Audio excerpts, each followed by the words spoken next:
नवाज शरीफ कह रहा है कि जनाब मिफ्ता इस्माइल बुरा है और मिफ्ता इस्माइल और शहबाज शरीफ कह रहे हैं कि नहीं, हम लोग अपनी एक नया ड्रामा इन पूरी फैमिली ने जो है वो शुरू कर लिया है। इससे भी हमें होशियार रहने की जरूरत है।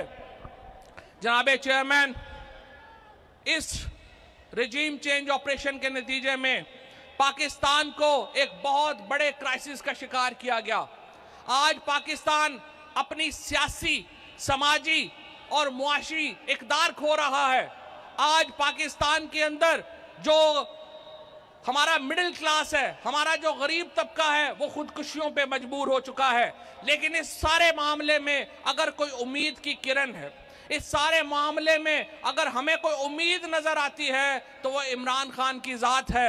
और आज इमरान खान पाकिस्तान में उम्मीदों का मरकज बन चुके हैं।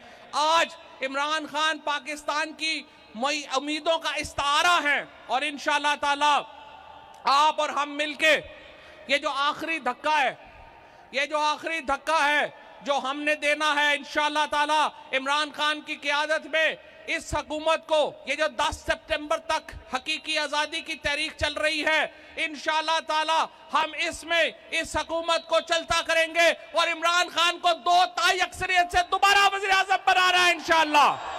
बहुत शुक्रिया। बहुत